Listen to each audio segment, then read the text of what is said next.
Starting with the very first is soldering. We are talking about using fire in people's homes. So the first thing, and this is the hardest habit to develop, personal protective equipment. Torch comes in the house, fire extinguisher needs to come with it. Fortunately for me, this one has a lot of dust on it because I haven't had a need to use it frequently. But always want it nearby just in case it lives in my tool bag. Second to that, gloves. You want leather gloves when you are working with solder, because if you're not wearing gloves at all, it makes some pretty funky scars. That scars are cool and all, but I'd rather not have that happen to your hands. And if you're wearing the knit gloves, like the red Milwaukee ones that we've been using pretty heavily the last couple of years, they're a wicking material. So if hot flux hits that or hot solder hits that, instead of repelling it, it's actually going to absorb it. So having those on your hands when hot flux or solder hits your hands is going to make your situation worse. Eye protection. This is another one that's a really hard habit to develop until you get hurt once.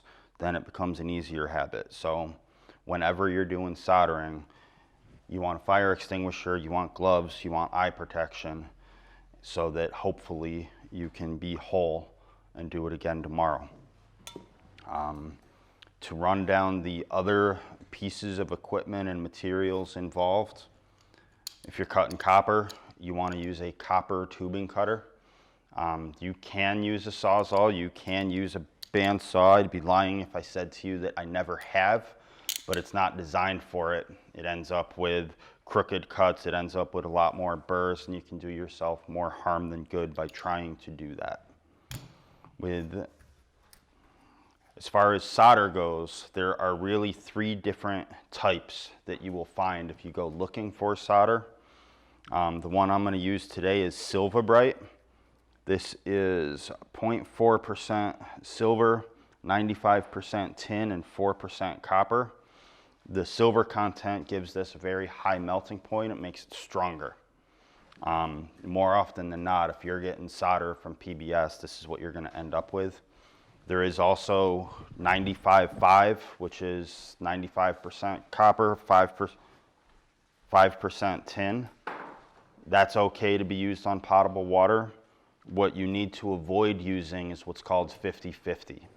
That flux is going to be labeled with a big red sticker because it is 50% lead. It's got the lowest melting point of any solder that you're going to find, and it is not suitable to be used on potable water. So drinking water, we cannot use 50-50 leaded solder. The second supply that you're going to need is Flux. This is an acid core paste, which when applied to both the fitting and the pipe prevents the oxidation that could form on the outside of the pipe and allows the filler metal that we are using to bond to the pipe and to the fitting.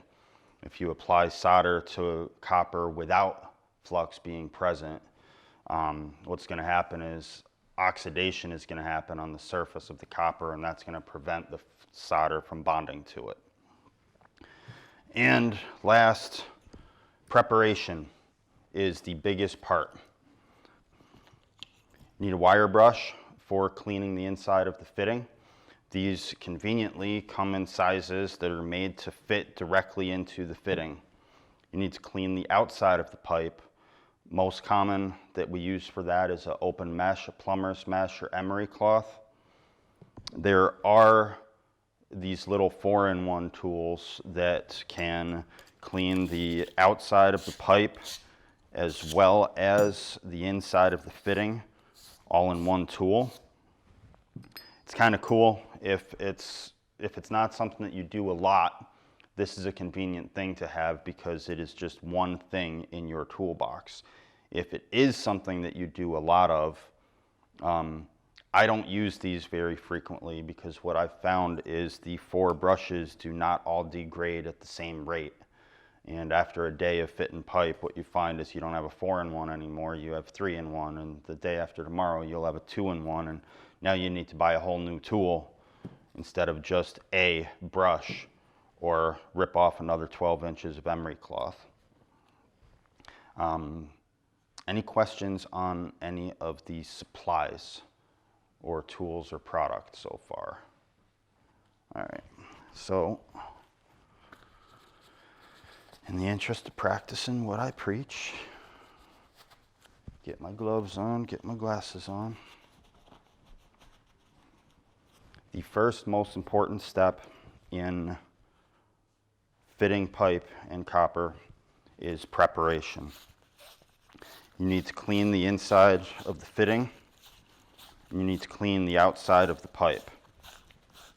What this does is it is wiping away any oil, any minerals, any just foreign particles that happen to exist there, but it's also removing any oxidation that happens to be there. If any of those are present, the filler metal that you are using to fill the space between the fitting and the pipe won't actually adhere.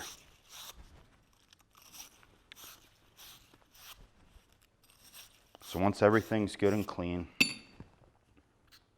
next step is to apply some of your flux. Again, this is an acid-based, acid core paste that is preventing the formation of oxidation on the surface of the copper, and oxidation would stop the solder from bonding to the copper. The next important step, and this can be an easy one to forget, especially if you're doing a lot of fittings. You want to do kind of one piece at a time. But it's really a good habit that whenever you do a fitting, whether it's a 90, a T, a 45, you want to do the whole fitting all at once. For example, I'm fitting a T here. Instead of just doing one portion of it and then letting it cool off and then doing the other pieces when I'm ready, I want to heat the whole thing up and do the whole thing all at once. If you don't do that, the risk that you run for yourself later that day when you do the rest of the fitting is you're going to heat up this other branch, compromise the first one that you did. So a good habit to develop is when you're heating a fitting up, do the whole fitting all at once. So when you're using a torch, make sure you're always very aware of your surroundings. This one happens to be self-igniting. You're going to heat the fitting not right at the joint. So right here is where I'm going to push the solder in, but I'm going to apply my heat at the back of it. And the presence of heat here is going to heat up the pipe, boil off the flux, and create a capillary effect that allows the solder to run towards the heat and fill the space between the pipe and the fitting.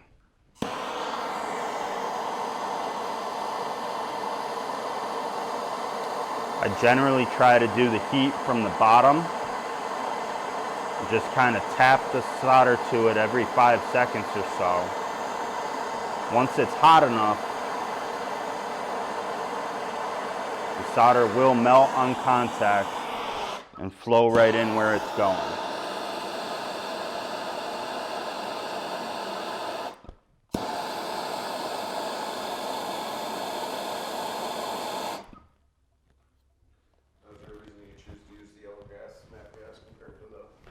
It's hotter. That's a good question. MAP gas stands for multiple application. It's basically acetylene, which can burn very, very hot. I'm a plumber, so for me this is a tiny pipe. I want to have the hottest thing I can because a lot of the stuff I deal with is 1.25 inches, 1.5 inches. I've soldered 4-inch pipe, and the blue tanks propane just isn't as hot.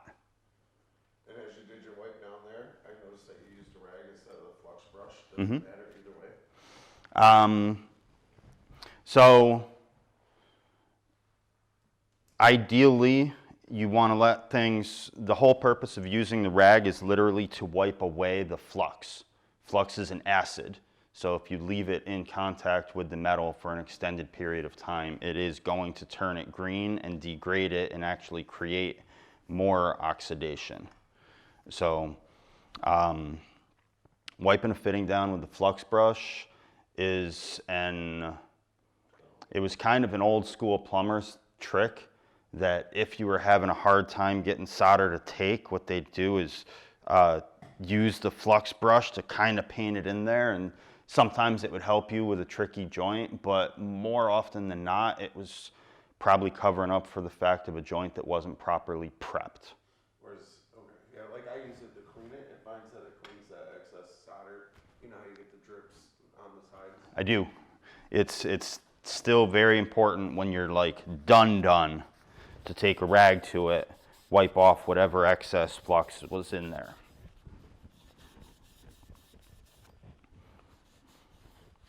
So that's the basic trick there, though. That's a good question. The really tricky one can be when you end up with an upside down joint. These were easy. These pipes were horizontal. I could apply my heat, at the far back end of the joint. Heat would draw the solder in. Gravity's not hurting you. Gravity's kind of going to help with the capillary effect of that solder. It won't have the same effect on an up and down pipe.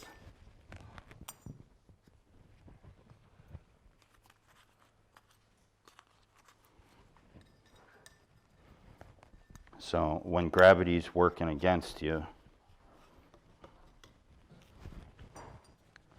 is when that becomes important.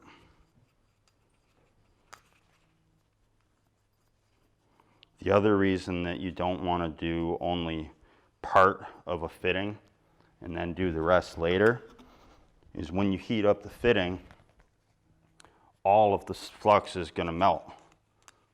So if I do half of this fitting and then later do the other half, I would have to take it apart, clean it again, reflux it because it's already been compromised. And again, because flux is an acid, that's why it's not something that you want to do ahead of time. Only want it to be in there ideally for a couple minutes before you heat it up, boil it off, and fill it with solder.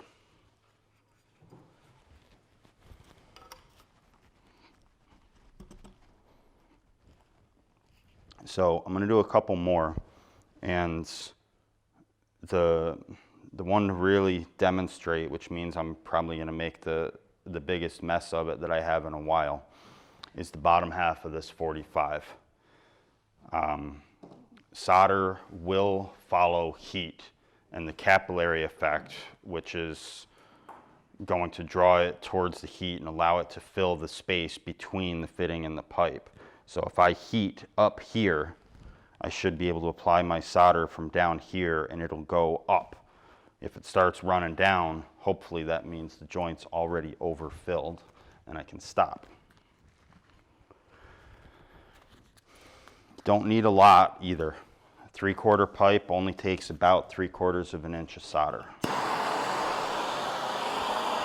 So again, I'm applying my heat at the back of the fitting, not right here as if I were welding it.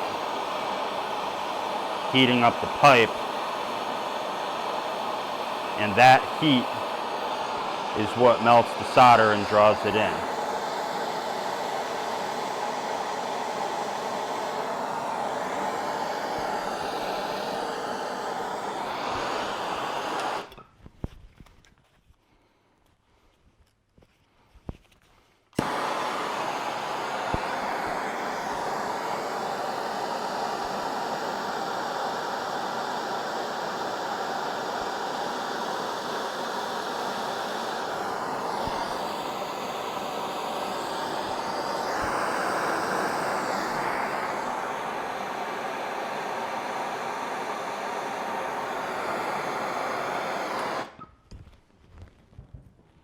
So in that instance, since I'm putting my heat up here at the top, when the solder melts, it goes towards the heat and draws up into the fitting, even though it is entirely counterproductive of what gravity thinks it should do.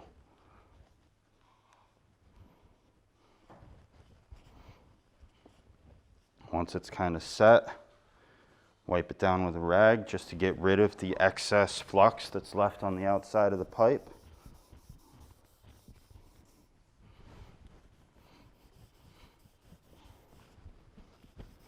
And now we have nice clean work that will hold water.